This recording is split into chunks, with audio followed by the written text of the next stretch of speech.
Greetings everyone, Joseph James here from the schooloftrade.com, and in this series we're talking about the 7 deadly mistakes we make as day traders. Now mistake number 1 is losing sight of who has control over current price. Now why is this important? Well, as day traders we all can understand, or we all recognize that our job is successful, or we are successful day traders when we can identify who has control over price, whether it be the buyers or the sellers. And then, of course, we use that information to make educated trading decisions. In fact, we could kind of boil it all down to saying that as a day trader, we look to identify when the market is moving, we take advantage of the market when it moves, and we stay out of the market when it's not moving. So identifying who has control over price, or on the opposite side of losing sight of who has control over price, can be a very big mistake that we made. Now, of course, it's always important that we have some sort of methodology that's going to allow us to maintain sight of who has control over price.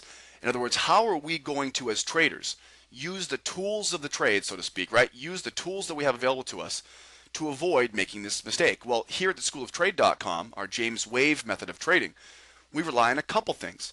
First of all, we read the tape, or we use the time and sales window. Now, reading the tape, this obviously gives us a lot of feedback from the market. It's the pulse of the market, right? It's the heartbeat of the market, and allows us, by reading the time and sales window, a technique that we go over all day long in our live trade room, it allows us to read the tape and decide who has control over price. Now, we also look for certain things like our trigger line. Now, you guys have noticed using our wave indicator that our trigger line, when it's flat, is usually going to show that we don't have an idea of who has control over price. As you guys know, one of our entry rules when it comes to entering our trades is that we look for a steep slope of our trigger line. So if we see a flat trigger line, that means that we are going to see, which is the next thing, horizontal or sideways price action.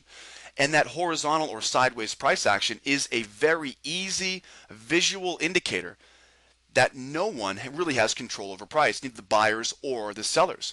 Remember, in an uptrend, that's when buyers have control. We see higher highs, right? That is, price continues to break recent swing highs.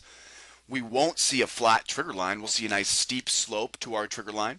And of course, when we read the tape, we'll see a lot of buyers, larger size buy orders, more frequency of buy orders, and of course, that steady speed of the tape. Now, in a downtrend, the sellers have control over price. So it's fairly easy to see who has control in a downtrend, right? We'll see lower lows, right? We'll keep seeing price break through lower swing lows.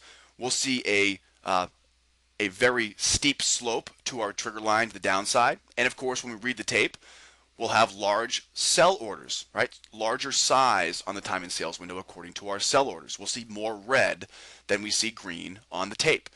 And then of course, when we see no trend, that is, there's no defined control, we want to really beware. And guys, this is where a lot of new traders and experienced traders will get hung up. They make a lot of money, they do very well when they can easily identify who has control.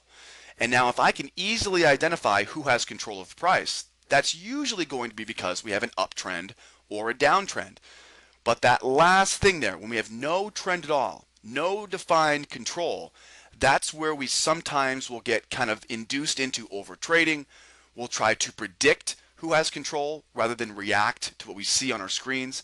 And we really want to be cautious about trading in markets where we can't define who has control over price. And oftentimes, that's a sideways, range-bound, low-volume market, actually like we've seen most recently here in 2009.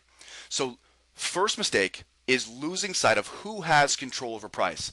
If you always know who has control over price and you're always trading with that side of the market, guys, you're going to have a much higher success ratio. Hope it helps, guys. We'll see you next time.